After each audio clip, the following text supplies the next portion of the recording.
if I sat and watched myself in something and said, my God, I'm amazing,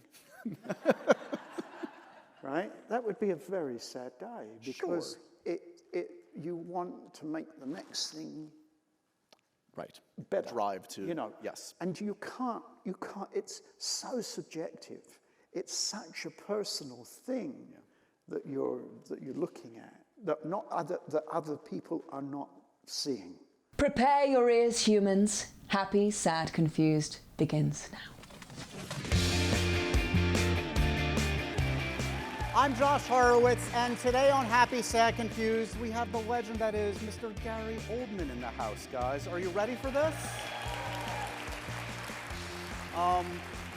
Thank you all so much for coming out here in New York City. Thanks, folks, for watching around the world. If you're listening or watching on the podcast and you're a Slow Horses fan, you're in for a treat. If you are new to Slow Horses, you're going to learn what all the buzz is about.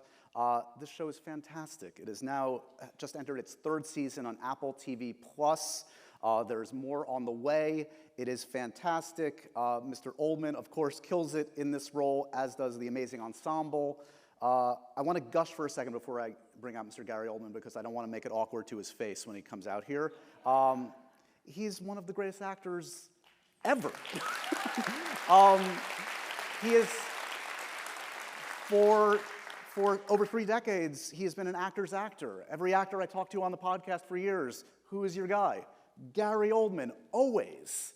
Let me rattle off a few of the roles that he has done over his career. Only One Man Can Be, Sid Vicious, Dracula, Sirius Black, George Smiley, Lee Harvey Oswald, Winston Churchill, and now Jackson Lamb. Please give a warm, happy, sad, confused welcome to Gary Oldman, everybody.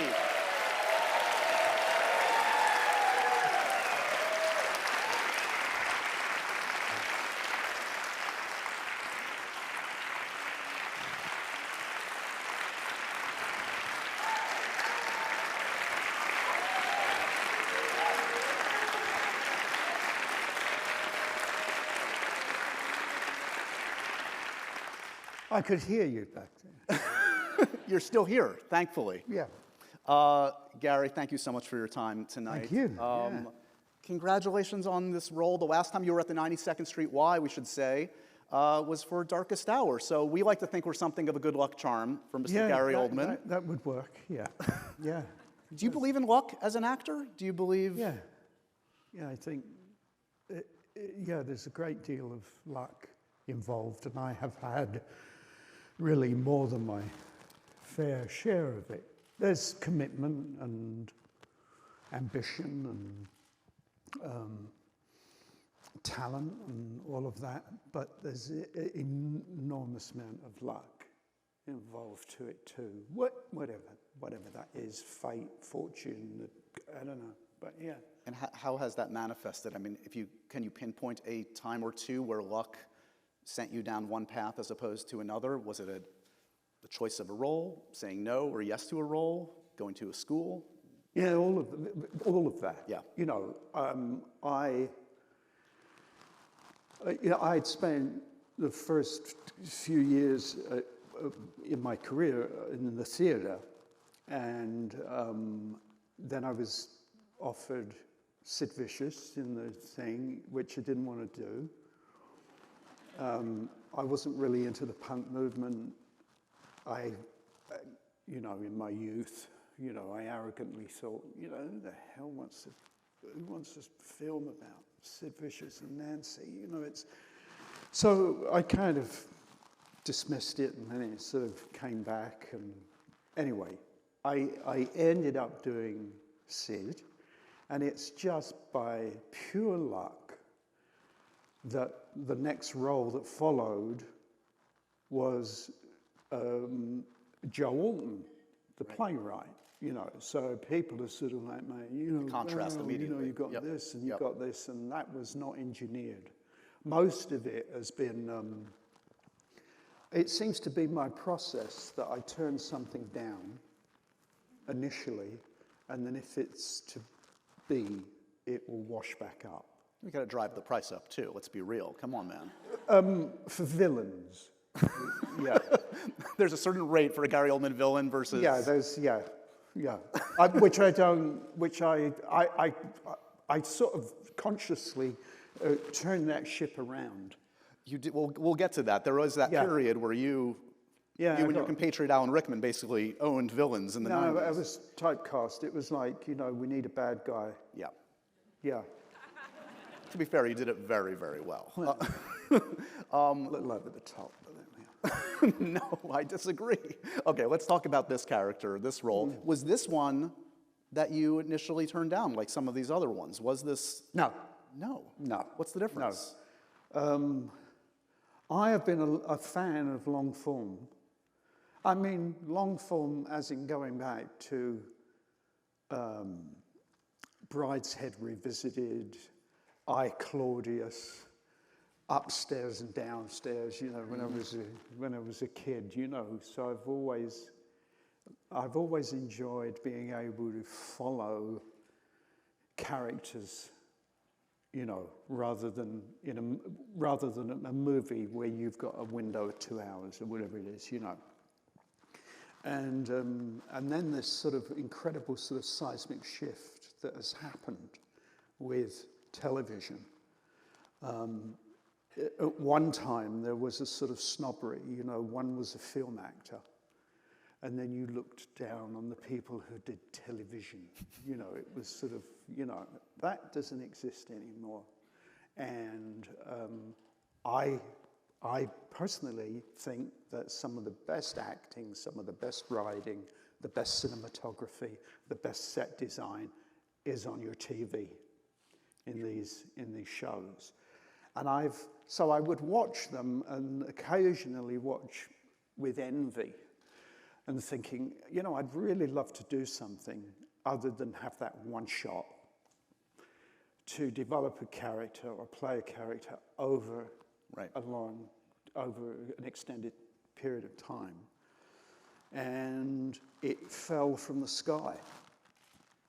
The character and the series. The series, the genre, which I'm connected to through Tinker. Which was one of your favorite characters, I understand. George Yeah, Smiley, right? And so it came in, and it was everything I was looking for, because I'm often asked, who's Jackson Lamb, and why do you enjoy playing him? And I think I had said to my manager, Doug, who's here somewhere, I said, I'd love to do something. I'd love to be in a show, a series that's well written, where I use really kind of my own accent. Right. No accents. I don't want any prosthetic makeup. I want to stay in... You've done your time. Yeah. I don't want costume changes. Yeah. I just want to be in the same clothes. Yeah. It's a narrow, in a sort of a spy genre thriller. MI5, MI6. Wait, this was all this is a miracle, Gary. This was all your prerequisites? Yeah, right, and this is what we were this was my Christmas list, I said, so find me that one, and you got a week. Anyway, this came in and he called me and he said, you are not going to believe what has just sort of appeared. And I read the scripts. I did not know the books, but they were based on these books. And I read the script and read the first book, and I said, this writing is just fabulous. And that, he turns a genre that we're all very familiar with. Yeah. But it's anarchic. He sort of turns it. Plays with our expectations a bit, right? Yeah. And he gives you characters that are relatable, that are spies, right? But we recognize them as human beings. You have the first series, Louisa. We see her at the laundrette doing a washing. I mean, Miss Moneypenny would never do that. So I just thought it was just wonderful stuff. But you were talking about luck earlier. Yeah. How about that? No, truly. You should At start playing the lotto, yeah. You know, at 60, whatever I was when it started, you know, careers can often wane. Right. You know, they peak and then, I feel really lucky and privileged to be in work also, you know, to be doing the series and to be earning a living at 65 with a bunch of people who are the nicest bunch of people that you could ever hope to meet. The crew, the cast, everybody has come back every time, makeup, hair, designers, costume, cameraman, the operator, the sound, you know, they... That speaks volumes, yeah. Yeah, and they keep coming back to the show. So, yeah, you open with luck. Yeah, I feel very blessed and very lucky to be doing it. What stage direction do you dread seeing most on the page? Is there one you're like, oh my God, this again?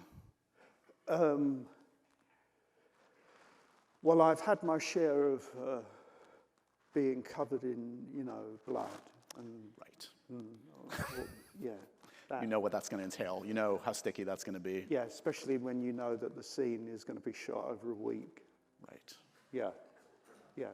The most the most difficult thing I ever had to do, oddly enough, was in one of the, I can't remember which one, but in one of the Harry Potters, I had to lay by that lake. There was like a frozen lake, and I'm sort of dead, and the soul is leaving my body, and then, you know, it appears, and the... They didn't make you do that, did they? Like make your soul leave your body? They don't teach you that at RADA.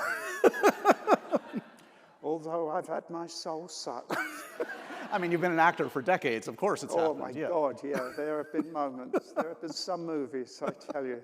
Some directors that want your soul.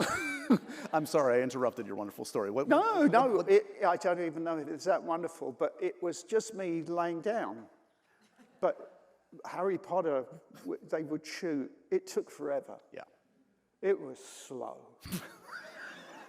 And you'd be on a scene for a week. Yeah. You know what I mean? Where normally you could do, we could shoot this in 2 days. Anyway, I was on that. What they did was they built this lake inside the studio, and they cooled it down, and they froze this lake. And I had to just lie there for a week, day in, day out, doing nothing. Huh. Doing nothing, but then you'd have to get, you know, I've got, like, my kidneys are really they're getting a bit cold, and then they'd put the little hot water bottle under you, and then you'd lie there like that, and then day 3 you go, my neck is killing me in this position, and they'd put a little pillow underneath you. Yeah, hardest thing I had to do was lie next to a frozen lake. Oh my gosh. Yeah. Only 4 more Harry Potter movies to make. You know, with a few still to go. Yeah, they killed me off too early. I'm still upset about that. And we were all taking bets, you know. It's Hagrid. You know, and I was there going, no, it's going to be, maybe it's Ron. Maybe she, you know, and then you kind of open the script and you go, it's me. I'm out of here. Did you have I mentioned Alan Rickman, I'm curious, like, did you have a relationship with him? Like, were you friends prior to that? Yeah. Yeah. A lovely man. Apparently I saw you on the reunion special. You discovered for the first time that he was the only one that knew how the books ended. He got the inside dope from J.K. He did. He had he had a sort of he had a special relationship going with her. So does that, I mean, you have so many roles, which we're going to get tip of the iceberg tonight, but like, is that's one that will reverberate for generations. That one must come up every day, every other day? Does it just, more than other roles you think, come into your life? Yeah, it's the most frequently, if they ask me to sign a picture, then that's the one that comes up the most, you know. I think my work is mediocre in it, but Gary. no, I do. Well, I don't have words. Why? Why do you say this? I don't know. Maybe if I had read the books like Alan, No, if you're I both great. if I'd got ahead of the curve, of it, I would have played. If I had known what's coming, I honestly think I would have played it differently. Wow. Yeah, I mean that's just my own. My wife says, don't be ridiculous, but she often does. But this is not unique to your career. Like time and again, I've chatted with you before. You talk about this for so many roles. It's crazy to me. No, tons of it. I'd put it all on a fire and burn it and do it all again. Gary. How would you do Dracula differently now? Dracula, I have seen probably 25 times in my life. I'm obsessed with it. Yet I know you don't love that film. I'm not crazy about it. No, I tell you what it is. There's probably actors here. Yeah, tonight. Any actors in the house? Any actors in the house? But it's like anything. I think that if I sat and watched myself in something and said, "My God, I'm amazing," right? That would be a very sad day because you want to make the next thing better. Drive to, yes. And you can't, it's so subjective. It's such a personal thing that you're looking at, that other people are not seeing. But it's not to disrespect someone who says to me, "Oh, I really love you in that movie." Right. And I'm thinking, I'm terrible in that movie. What are they talking about? It's not that. Sure. It's they're seeing something else. Right. They're almost seeing a more objective piece of art than you are. You're taking your absolutely. Own. Right. And then you also have that thing of you think you're maybe communicating something in a scene, and then you see it, and then you go, I wasn't quite doing that, or I thought I was doing something different to that. So it's nitpicking your own work, which is, it's healthy as long as it doesn't debilitate you. It can't debilitate you. You know what I mean? I mean, I'm You're not self-flagellating yourself every night. You're not. No, and old work is old work. Right. That's. Except in nights like this when I make you relive it in detail. But it is sort of. It would be like, I don't know, sitting here with a painter and saying, what about your early work in the 60s? Or and they go, "Oh, yeah, that was my blue phase. I'm done with that now. I'm on to the next thing." So I'm kind of, my head is, I love the show. I like all the people. I like playing the character. The writing, I think, is very good. And I am very, very happy to be doing it for as long as Apple write the checks, and keep us on the air. I mean, it's had a great critical response and a following, but it is ultimately up to Apple whether they're going to do all the 8 books or whether they're going to cut us off. So we want to keep you acting. So this audience is going to spread the word. We want Gary Oldman happy. And I do pop up. I mean,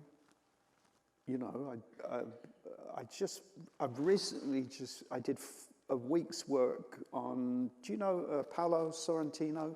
Beautiful. The Italian filmmaker. Yeah. So I did a little cameo for him over the summer. And I popped up for a day in Oppenheimer. So I'm not. We're not getting rid of you anytime soon. You're sticking around. Good. I'm still around. This show is sponsored by BetterHelp. Well, folks, we're in the middle of the holiday season, so I am very busy right now figuring out who gets what, presents for everybody in my family, friends, family. It's a busy, busy time, but it's also an important time, I would say, to figure out how to give back to yourself. And the holidays are truly the best time to do that. So whether it's by starting therapy, just going easier on yourself during the tough moments that can come in the holiday season, or treating yourself to, yes, that day of complete rest. I know I need it remember to give yourself some love this holiday season. Therapy has benefited me. It's benefited so many friends and family, and it can help you. So if you're thinking of starting therapy, why not do it now? Give BetterHelp a try. It's entirely online, guys. It is designed to be convenient, to be flexible, and suited to your very busy schedule. The way this operates is so fantastic. All you have to do is fill out a brief questionnaire. You get matched with a licensed therapist, and you can also switch a therapist at any time. No additional charge, no questions asked. In this season of giving, give yourself what you need with BetterHelp. Visit betterhelp.com/HSC today to get 10% off your first month. It's time to think about yourself as well as your loved ones this holiday season. That's BetterHelp, HELP.com/HSC. Unwrap the first of many presents this season with Holidays on the House from DraftKings Casino. With hundreds of games, prizes, and promos, DraftKings Casino has everything on your list. Right now, new players who play $5 get $100 instantly in casino credits. What are you waiting for? Cozy up with all the classics like slots, blackjack, and roulette. Or play exclusive games you'll only find at DraftKings Casino to feel the holiday cheer all season long. Download the DraftKings Casino app right now and sign up with the promo code HAPPYSAD and play $5 to get $100 in casino credits. That's promo code HAPPYSAD only at DraftKings Casino. The crown is yours. Gambling problem? Call 1-800-GAMBLER or visit www.1800gambler.net. In Connecticut, help is available for problem gambling. Call 888-789-7777 or visit ccpg.org. Please play responsibly. 21 and over. Physically present in Connecticut, Michigan, New Jersey, Pennsylvania, West Virginia only. Void in Ontario. Eligibility and deposit restrictions apply. One per opted-in new customer, $5 wager required, maximum $100 in casino credit awarded, which requires one times playthrough within 7 days. Terms at casino.draftkings.com/holidays-on-the-house. Restrictions apply.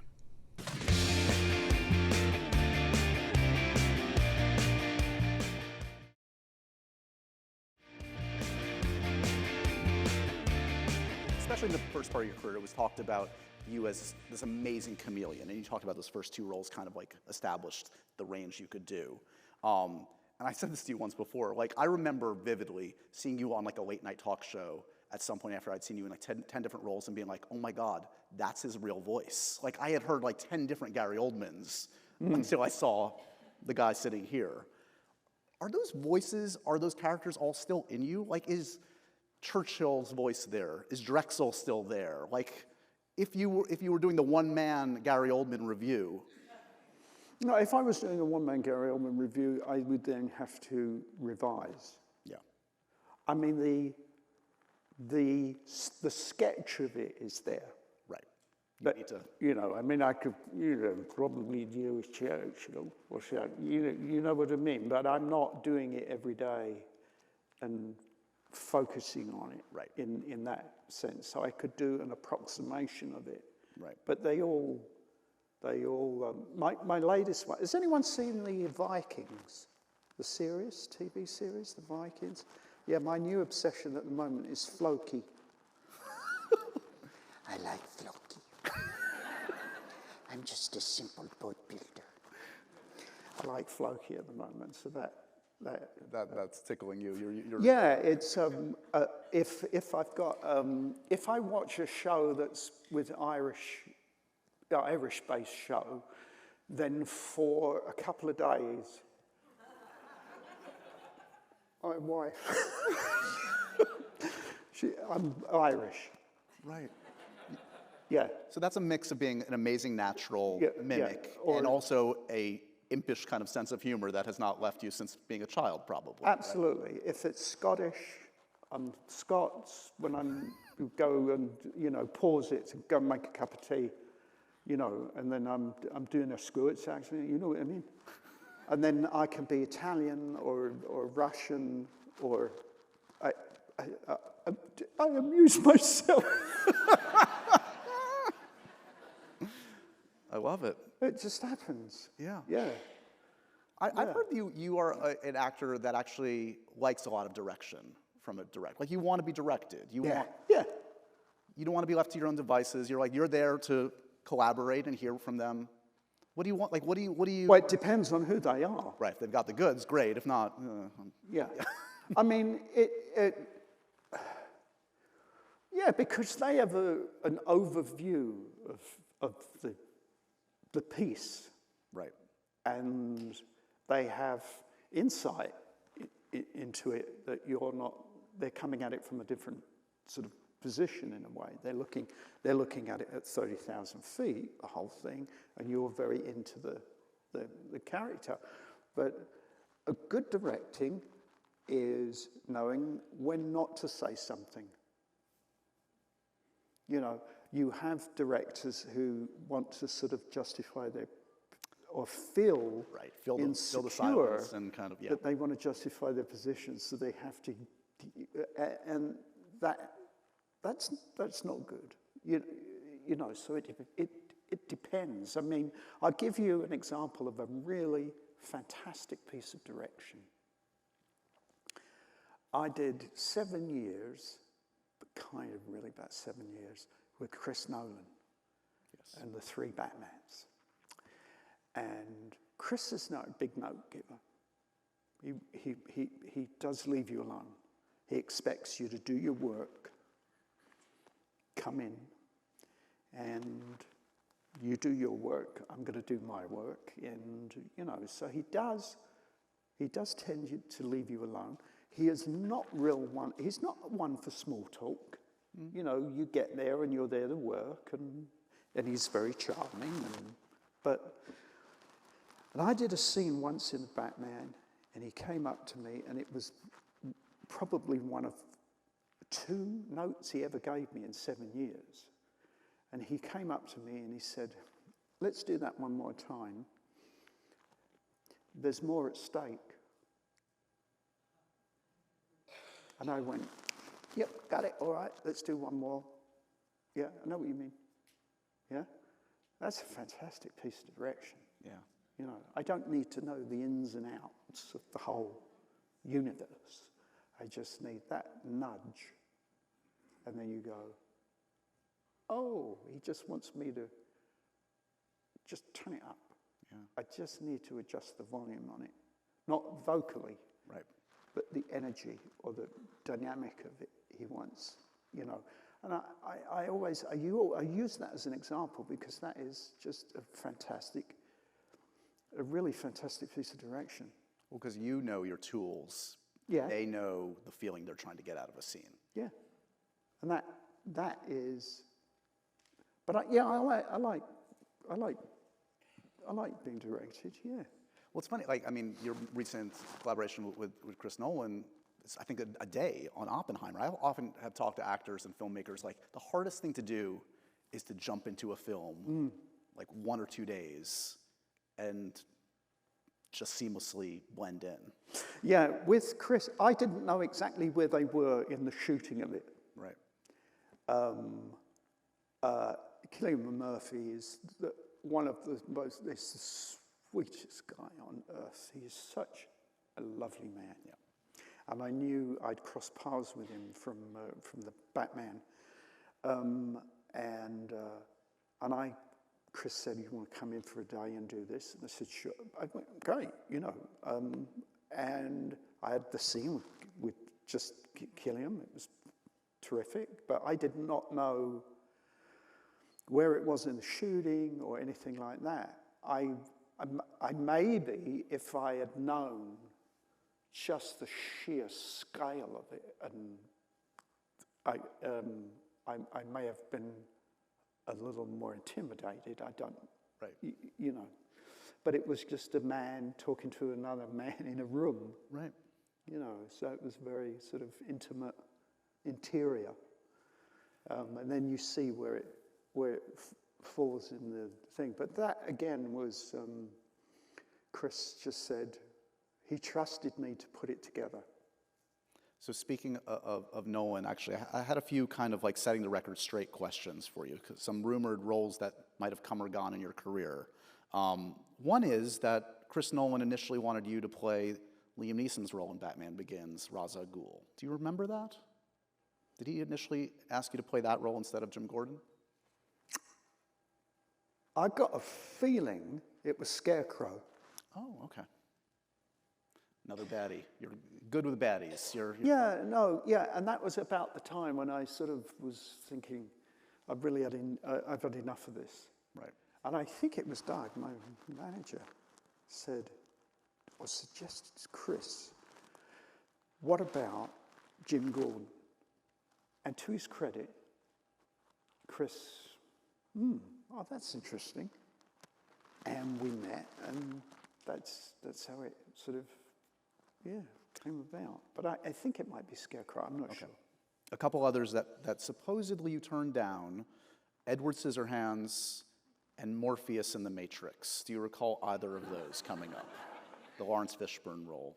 I don't remember Morpheus. I have a story about Edward Scissorhands. Okay. I wasn't offered the role, but at the time my agent was like, there's this interesting filmmaker and what have you. So I'm one for not, I don't want to waste someone's time. I don't want to go in and meet them if they like me, right, and then they... No false hope. You don't want to... Yeah, and then they offer me the part. I think it's rude to then go, I've spent 2 hours with you, right, and no, I don't want to do your film. You know what I mean? Sure. And I hate wasting people's... time is the most valuable thing. It is the most valuable thing that someone can give you, is their time. And I hate wasting it. So I didn't go in and meet Tim Burton because I didn't get the script. I read it and thought, there's a castle on a hill, this guy's got scissors, there's an Avon lady, there's I don't get it.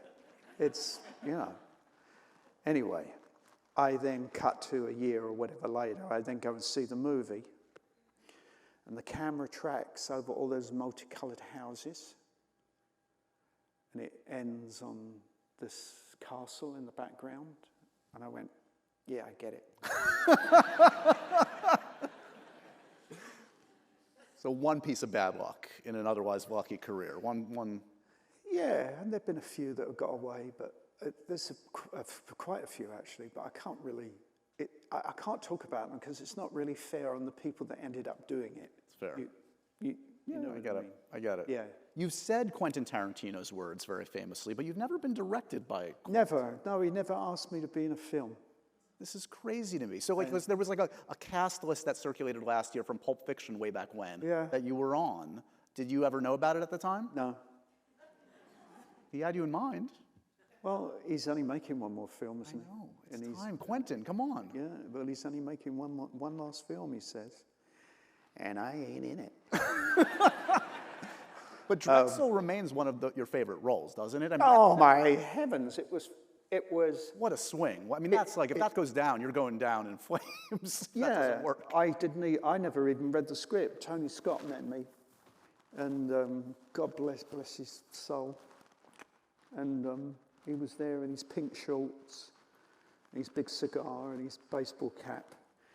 And he said, look, I'm no good at telling the story and the plot and the thing of the film. He said, look, the character, he's white, but because of the culture and everything else, he's white, but thinks he's black. Right.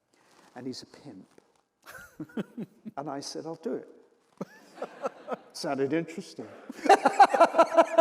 You're like, I could practice that voice in the mirror and amuse myself for a few weeks. That could be fun. Yeah, and then I was doing a film at the time, Romeo's Bleeding, and I was in New York on location, and I heard this voice outside the trailer, and I thought, that's a good Drexel voice.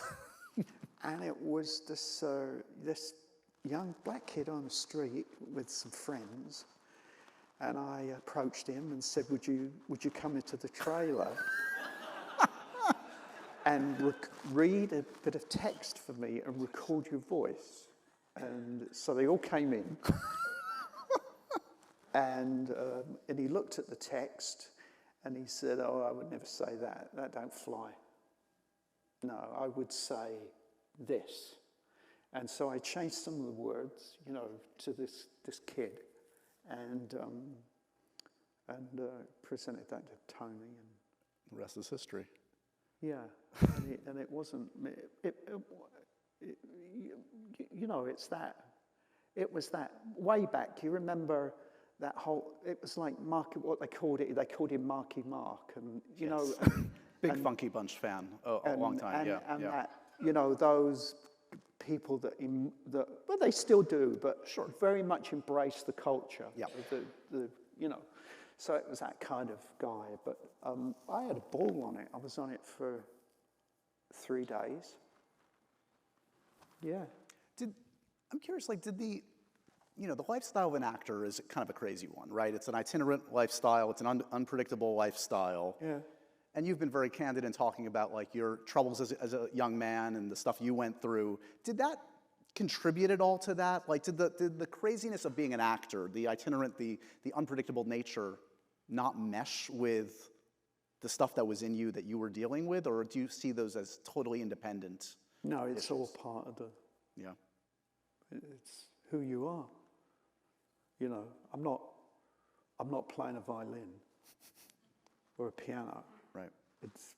It's me, you know, a version of me. And it's, you know, it's having a certain facility, really.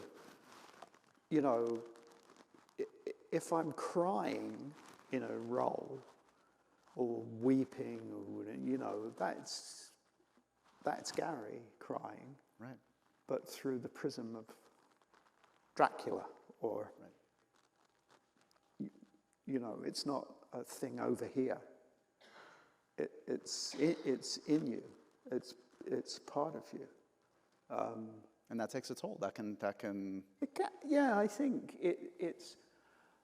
Many years ago, I was asked this question many years ago, and it's you go into work and you shake up all of these emotions, you know, or memories or whatever you use to do it. You know, everybody's got their own different type of technique, but you know, you find your thing and you're shaking up all like a snow shaker, and you're shaking it all up all day, and then at the end of the day, it's still inside the glass. It's not therapy, Right. you know, and then you're supposed to sort of go home, I don't know, and have a beer and put your feet up, you know, and I found it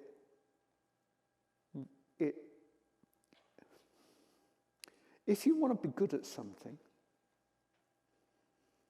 you have to really dedicate yourself to it, to the exclusion of everything else. And I have found that there have been relationships and all sorts of things that have gone by the way. You know, we're very selfish. You have to be really selfish to imagine being a concert pianist.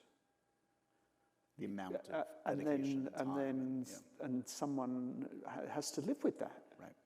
You know, or But you clearly found a balance at some. No, I've now, 50, however old I was when I met Giselle, who's here, my wife, I found it late, but I'm lucky, I think, because I found it, and some don't, you know. So I'm at a place in my life now, in that sense, and I'm with someone who understands, who she's creative in her own right, but has been around creative people for a long time. It gets me. You know, it's when I start working on a role, I'm told, she tells me this, I've not really sort of sat down and analysed it, but I become remote. I'm there, but I'm not really there. I sleep a lot. I procrastinate. I do all these things. This is just me on a normal Tuesday, Yes, Gary. I don't know what you're saying. And that might be for a lot of people. You go, that's every day for me. But I do. Now, you have to then be with someone who, if you are focusing on your work, or you're closing off, or shutting down because you have to focus, they have to understand it's not personal. Right. This is just the process, and I still love you, and it's going to be back. Yeah, and then the process works its way out, and you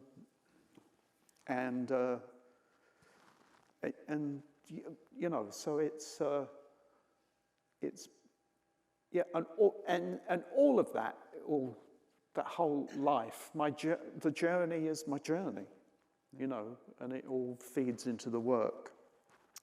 The journey took you finally to a long overdue Oscar a few years back for Darkest Hour, and another exceptional performance. And I rewatched your Oscar speech, which is one of my favorites, and it's a really sweet moment. Is it? Yeah. You should check it out. You, at the end of the speech, I'll refresh your memory, I'm sure you remember this. Yeah. You thanked your then 98-year-old mom. Yeah. You said, "Put the kettle on, I'm bringing Oscar." And it is bittersweet. I mean, she passed pretty soon thereafter. She waited. Do you think that's true? Yeah. She was nearly 99, almost 99 when she went brilliantly. We were all having fun with my kids at the dinner table, and she had a massive stroke and that was it, kind of. You know what I mean? She was really not there. Yeah. But she was laughing one minute and sort of gone the next. But she would always say to me, "Oh, you're going to win an Oscar one day, you know, darling. I know you're going to win an Oscar." And I'd never really played the game, you know. I thought you've got to kind of play the game a bit, and you know, you don't just get one. You know, you have to sing for your supper. And I thought, well, that's very unlikely. It's unlikely. And so I just say, yeah, you never know. One day, Mum, you know, yeah, you never know. And I think she held on. I really do. And I won the Oscar, and she died. Did she see it? You brought it home? Yeah, and then she let go. Crazy. Her mission accomplished. Yeah. Yeah. That's amazing. A few questions from the audience. How much time do you spend in makeup wardrobe to get the Jackson Lamb look? This seems like... It's really good because it's half an hour. They put broken veins on my nose and give me some blotches, bit of yellowing under the eyes, you know, because the liver's giving out. And lots of grease and muck in the hair, and the clothes, you know, it's the same outfit.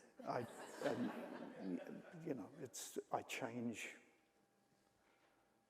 You know, I have a Mac and an overcoat. You know, that's it. So I do have to say, if it's summer, I have the Mac, and if it's winter, I have the coat. Yeah. Yeah, I think the first, all you need to know is in the first episode of the new season, I think you're mistaken for a homeless man in your introduction, literally. Yeah, I look like someone in the park. Yeah. From Michael, how much, if at all, does George Smiley inform Jackson Lamb? Well, they're both the smartest men in the room. They're both incredibly. I think I described Smiley a bit like an owl. You know, he was just very still, and he could just move the head and take in everything. He could see everything, you know. Right. Jackson's very much a different motor, more damaged, way more damaged than Smiley.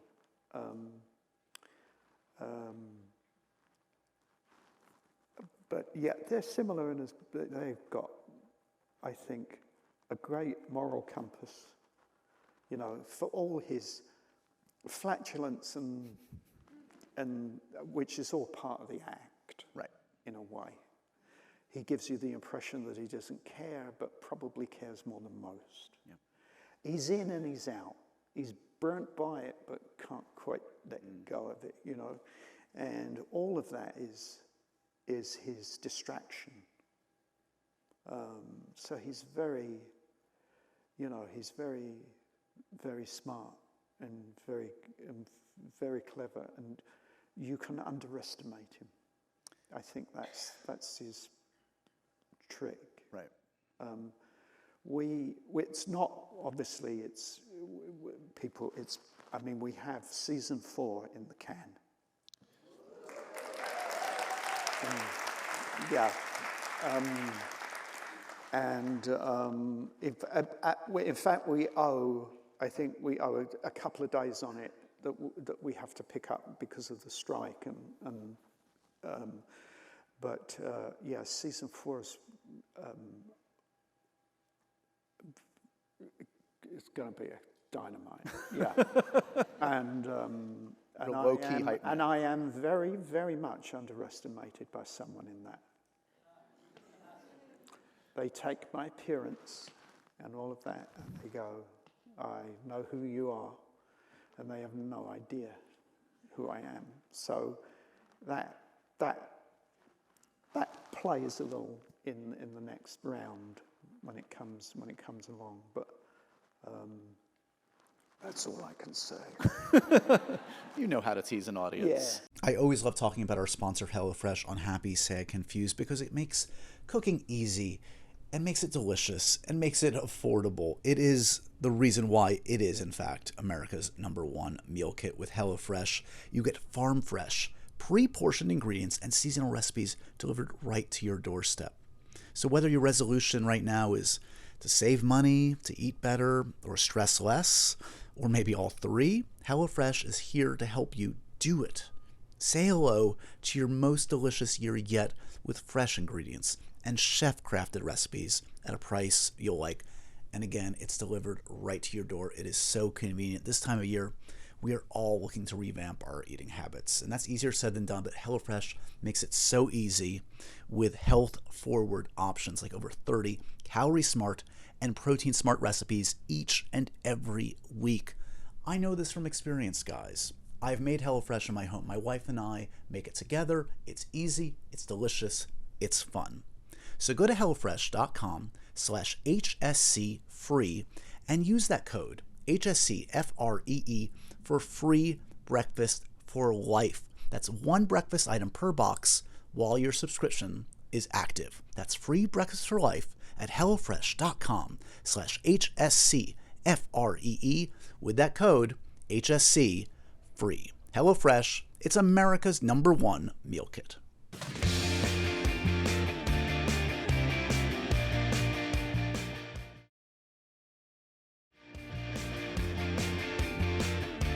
Arthur wants to know your favorite actor, alive or dead. Do you have a go-to favorite actor? I was talking about him earlier, in fact. Gene Hackman. Yes. Yes. Yeah, Gene Hackman. I mean, there are many, many, many wonderful actors and actresses, and for all, and we like them for all different reasons. Sure. You know, you couldn't just have a diet of Gene Hackman in in, I wouldn't mind, but you know, in everything. Yes. You know, of course you need, but I think George C. Scott is up there. I have developed a kind of new appreciation of Laurence Olivier. Oh, interesting. On screen, because often it's said he was one of the great Absalom Dynamite on theater. stage. Right. But yeah, yeah, I've got a new, I don't know, I've just got a new appreciation of him. But I would put Hackman up there. I think that The Conversation is a masterpiece. It's from, it's perfect. It's perfect. And his performance in it is, you know, extraordinary. And then of the younger generation, I got to say that I think Kate Winslet's the best we got. Sorry, I missed it. Kate Winslet. Oh, Kate Winslet, of course. Yes, yes. I think she's magnificent. Yeah. Yeah, could do anything. And I always believe her and... Well, that's the key. I was going to say about Hackman, never a false note in No, anything. Like, it's no. just your... He's not reading a script. It's and that- I could rattle off, Yeah. there are many, Albert Finney. Sure. You know, you start to go through the list and then you, of course, De Niro and, I mean, does it get any better than Al Pacino in Dog Day Afternoon? You know, Yeah. Meryl in Sophie's Choice. I mean, come on. You know, you can then go down the list. Right. You know, Apocalypse Now. Duvall and everything. Yeah. But I think for me, Hackman he's my number one. We're going to end with the Happy, Sad, Confused. The time has flown by, Gary. The Happy, Sad, Confused, profoundly random questionnaire. Do you collect anything? Is there anything you collect? I collect cameras. Are you a photographer? Or are you... Well, I like to think I am. Yeah, in my spare time, you know, this affords me some of that because I do a show and then I have a break. Right. But I take pictures. I do wet plate, 19th century wet plate photography, and kind of regular. Ever You display know, it publicly, or is it... I have done in the past. I used to carry a wide lux camera around with me, and I had an exhibition of Tinker Tailor, Soldier Spy, and I also exhibited some Book of Eli pictures that I'd taken. But it's a hobby, you know, and I just like the process of a film. It's a dark room, chemicals. Yeah. You know, everything Compare notes from. with Jeff Bridges on Contender. Doesn't he do the wide lux on every film? Yeah, he's got a couple of books come out, and I've always liked a camera and always liked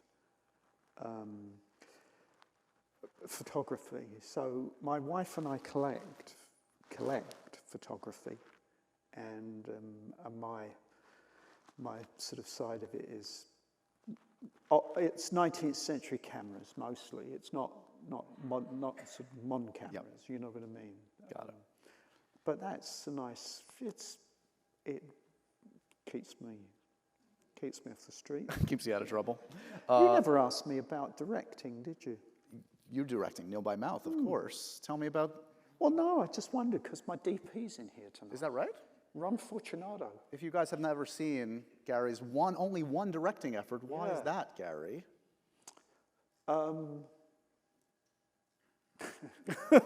Did I open up Pandora? You mentioned it, to be fair. Yeah, but you ran with it. No, I thought we were in sync. We were not. No, not for want of trying.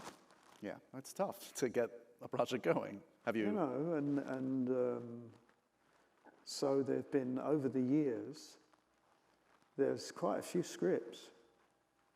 And there's one in particular that I'd like to do, but it's 11 years now since I first wrote it. And I had a piece that was not like Neil by Mouth, but it with I think with the same honesty and the same intensity. Right. But you come up against these. You have to go. Obviously, you don't.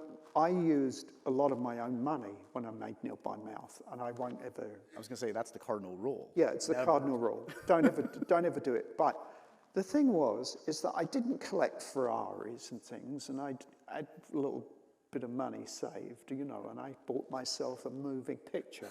Basically. I mean, you know what I mean? Yeah. And it was never intended to ever go beyond. I said, look, you know, if no one likes this, it stands and falls with me. If it's no good, it's no good. If people like it, they like it. If they don't, and I'm happy to have it and get it out every 5 years to show a couple of friends. You know what I mean? Sure. And so I went in with that frame of mind. It's very liberating. Right. You don't. You're only pleasing yourself. You're not trying to. I don't chase. have. Yeah. Yeah, I don't have Harvey Weinstein at the end of it who wants to recut it. Yeah. And rewrite a scene and then reshoot and all the rest of it. Here it is. Yeah. This is it. And he used to do that a lot, by the way. Oh, I know. Harvey Scissorhands. That was his nickname. Absolute pig. what a pig of a man.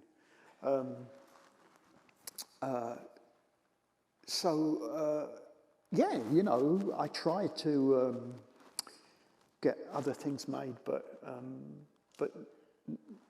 it's a very tough game. You've got to go to the people with money, and then they make casting suggestions Right. that are absolutely ludicrous. Even if they're, you know, there was once, I was up for a role once, and the other two people up for the role was Leonardo DiCaprio and Harrison Ford. And we were the three in the running. What? Ridiculous. Who got it? I don't think it was ever made. And you know what? If that's the sort of casting that they were going for, then it's a good job it was never made. You know what I mean? Because they were idiots. Yeah. But that's the sort of thing you're always dealing with. You know, there's a lot of there could be a lot of people at the table. Yeah. And it really can be too many cooks in the kitchen. What we have with the show here, I think, all the producers get on with one another. There's no bickering, and we go through extensive conversations and meetings, so that going in, we're all on the same page. Same director for each season. That's a huge part. Yeah, too. that was a big thing. At first, they were very resistant against it. It's too tiring, and I think Doug said, you know, when they did, is it Raymond Burr? Perry Mason? Yeah, they did 32 of them a season or something. You know, he said, what are you talking about? You know, you can do 6, and a director can shoot all 6. Right. You know what I mean? Sure. So we have that vision and consistency in the direction. One real vision of it.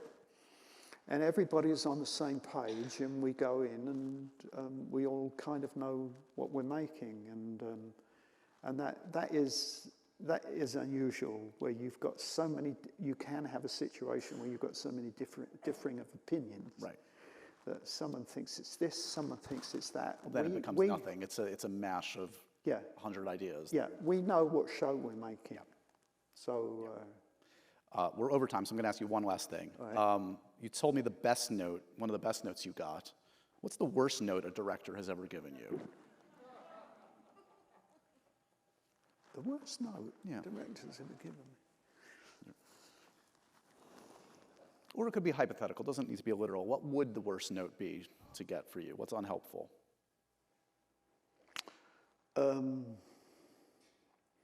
Well, I've had notes in the theatre like, it isn't gelling.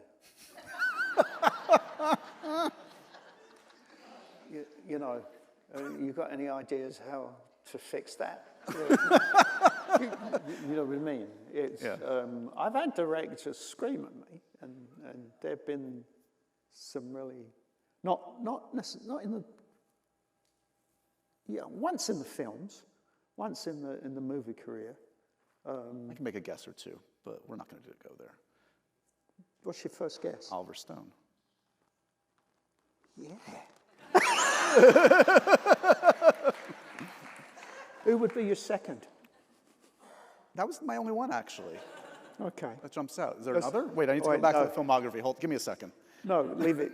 We'll leave it there. Oliver Stone. Yeah, he did. He could be a bit noisy sometimes.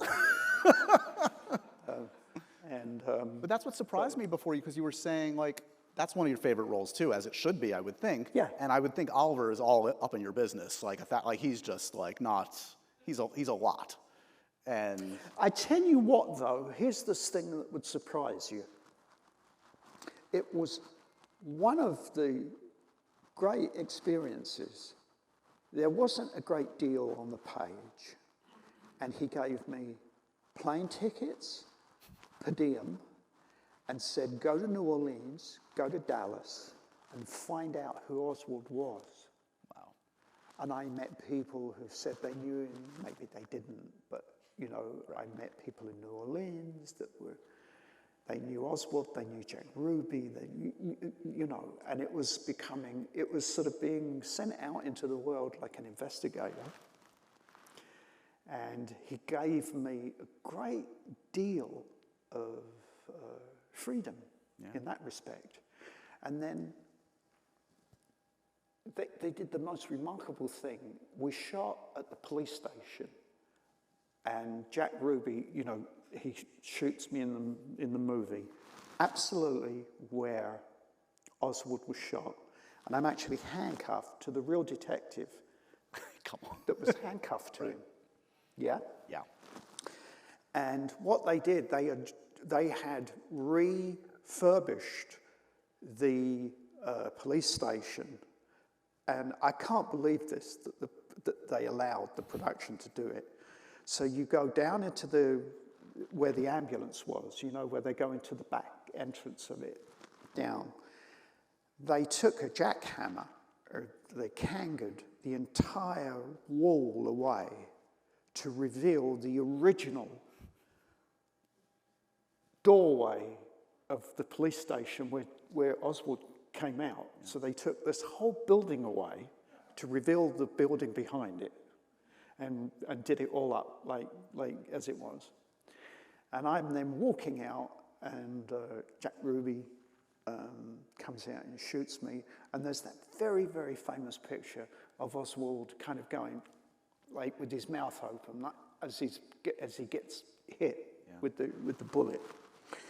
And for some reason, I don't know, I couldn't get this. Oliver decided that I just was not doing this moment correct. You know, like, you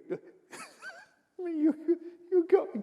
Oh! And it's like, cut. No, well, he's getting shot, so it's, you know. And I'm trying to sort of do this moment, and he got really in my face with that. Are you, Gary, you trying to sabotage my movie? That's the sort of direction. You're sabotaging my movie. You're doing it deliberately. Do it better. Just do it better. And that was the one day. That was the one day where I was getting upset because I wanted to give him. Sure. You want to give a director what they want. Yeah. You really You're there do. to service their vision. You're there. You have to service their vision, and you come in and you've got ideas, but ultimately, you are like a waiter or you know what I mean? You Sure. come in and you want to serve their vision, exactly. And I was getting more and more upset. It was like, what am I doing wrong? I'm going, ooh! I don't know how many different ways. I only have three variations on ugh to me. Yeah, it's like. but the cop who I was attached to, Jim, his name was, can't think of his second name, Jim. And he was handcuffed to Oswald. And the bullet went, I think, through his liver and his spleen. And the reason why Jim didn't get killed, like, because he was on the other side of him, Right. is that it came out and was inside, the bullet was hanging from a little piece of skin on the other side of his body. And he said, you know, if it had hit a different organ, or missed an organ, it would have come through and hit me too. But yeah, good gig, JFK. Yeah, I'd say. I did my best to suppress my inner fanboy. I don't think I did a good job tonight, Gary. No, you did very well. Thank you, sir. You always do very well. You're a legend, sir. I mean, you have influenced generations of actors and fans of film, and you continue to do so. Slow Horses on Apple TV+. It's now in season 3, season 4 already in the can, and it sounds like you're in for as long as they're in, right? As long as they're in, as long as Apple's in, I'm in. Excellent. That is the best news of the night. Congratulations on the show. Everybody spread the good word, and please give one more round of applause for Gary Oldman.